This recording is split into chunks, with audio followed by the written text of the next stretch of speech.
Look, let's say you're socially anxious. Okay, so what happens when you're socially anxious? You go to a party, your heart's beating. Why? The party is a monster. Why? Because it's judging you. And it's judging you, it's putting you low down the dominance hierarchy, because that's what a negative judgment is. And that interferes with your sexual success. And that means that you're being harshly evaluated by nature itself. Right? So you are confronting the dragon of chaos when you go into the social situation. And so what do?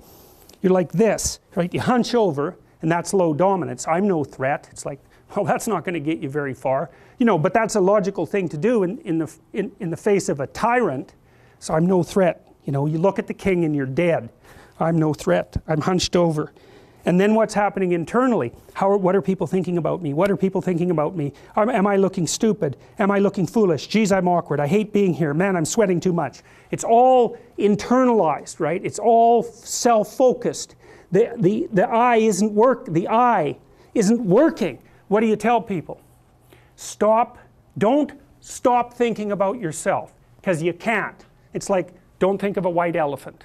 White elephant, white elephant, white elephant. You can't tell someone to stop thinking about something because they get caught in a loop. What you do with socially anxious people is you say, look at other people. Look at them, right? Why? Because if you look at them, you can tell what they're thinking. And then unless you're terribly socialized, and some people are. Some people have no social skills, and so the reason they can't go to a party is because they don't even know how to introduce themselves. Like no one ever taught them how to behave. And so they're really good candidates for behavior therapy, because you walk them through the process of how you actually manifest the procedures that are associated with social acceptability. But most people aren't like that. They have the ability. So if they're really introverted and high in neuroticism, they can usually talk quite well to someone one-on-one. Why? Because they look at them. Well, if I look at you, it's another thing to do if you're ever speaking to a group of people. Never speak to the group of people. That doesn't exist. You talk to individuals, and then they reflect for you the entire group, because they're all entrained. So you look at one person, they broadcast to you what everyone's thinking, and you know how to talk to one person. So it's easy. So as soon as you focus on the person, not you, you push your attention outward, use your eye, you push your attention outward, and you start watching. Well, then all your automatic mechanisms kick in, and you stop being awkward. Because if we're talking and I'm looking here, I don't know what you're going to do next, and I'm going to put disjunctions into they're like bad chords in the melody of our conversation. And the reason is I'm not paying attention. So that's why the eye is the thing at the top of the pyramid. It's like the thing that enables you to win the set of all possible dominance hierarchies is the eye. Pay attention. Pay attention. That's the critical issue. That's why the Egyptians worshipped Horus. That's why Horus was the thing that rescued Osiris from the depths. It's the capacity to pay attention. What do you pay attention to most? What your right hemisphere signals as anomalous. It attracts your attention. It's like, this isn't going quite right. I'm not looking at that. Wrong.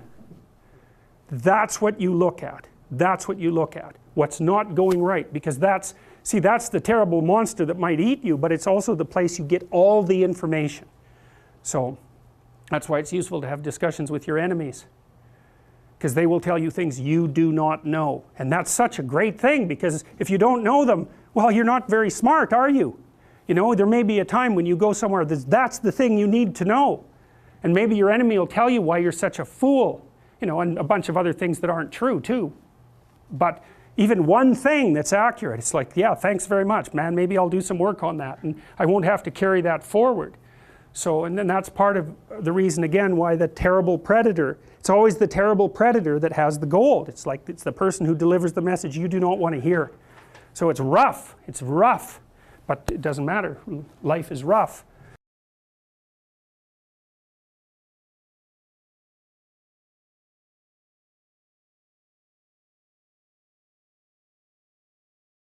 And so I would say, with regards to fiction, if you take someone like Dostoevsky, who I think is a favorite of mine, by the way, I would highly recommend that you read all 5 of his great novels, because they are unparalleled in their psychological depth.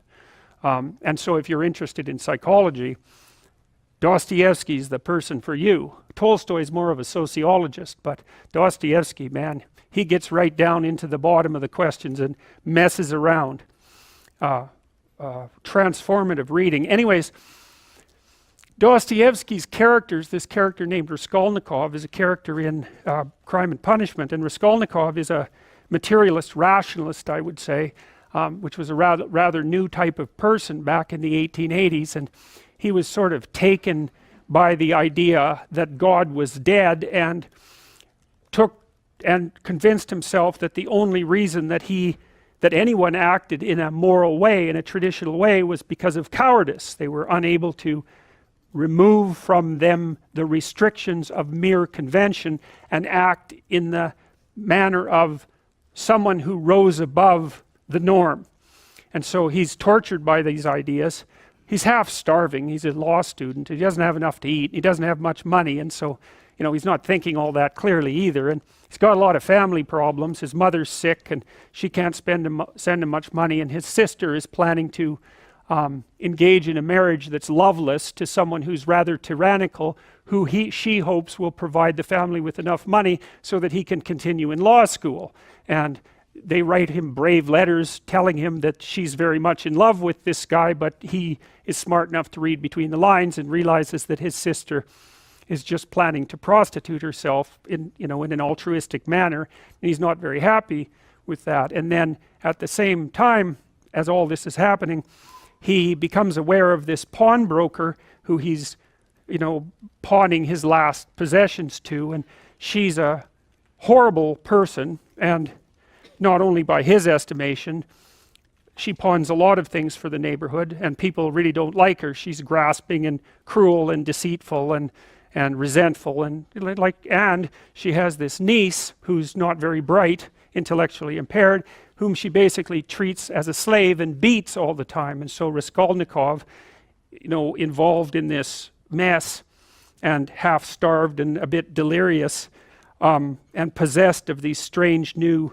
nihilistic ideas, decides that the best way out of this situation would be just to kill the pawnbroker, take her wealth, which all she does is keep it in a chest, free the niece, so that seems like a good idea.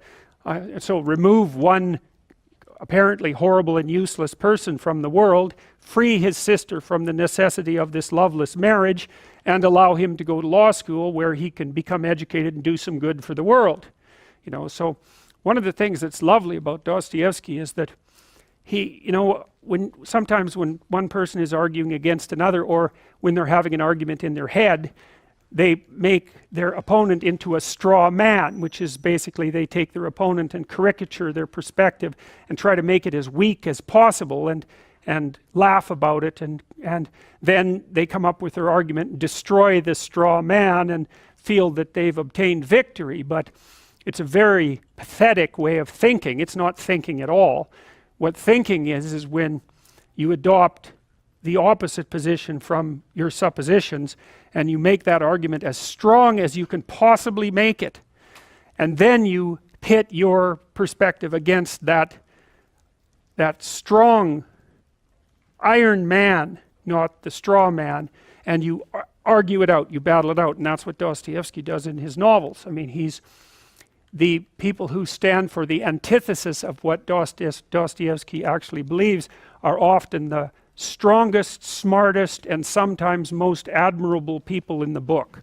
And so it takes great moral courage to do that. And in Raskolnikov, what he wanted to do was set up a character who had every reason to commit murder, every reasonable reason, philosophically, practically, ethically even.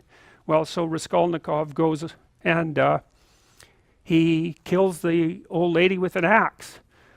And it doesn't go the way he expects it will, because what he finds out is that post-murder Raskolnikov and pre-murder Raskolnikov are not the same people at all. They're not even close to the same people. He's entered an entirely different universe. And Dostoevsky does a lovely job of describing that universe of horror and chaos and deception and suffering and terror and all of that. And he doesn't even use the money. He just buries it in in an alley as fast as he can, and then doesn't want anything to do with it again. And anyways, the reason I'm telling you all this is potentially to entice you into reading the book, because it is an amazing, amazing book, but also because you might say, well, is what happened to Raskolnikov true? Are the stories in that book true? And the answer to that is, well, from a factual perspective, clearly they're untrue. But then if you think of Raskolnikov as the embodiment of a particular type of person who lived at that time, and the embodiment of a certain kind of ideology which had swept across Europe and really invaded Russia, and which was actually a precursor, a philosophical precursor to the Russian Revolution, then Raskolnikov is more real than any one person. He's like a composite person. He's like a person whose irrelevancies have been eliminated for the purpose of relating something about the structure of the world. And so I like to think of those things as sort of meta-real. They're more real than real.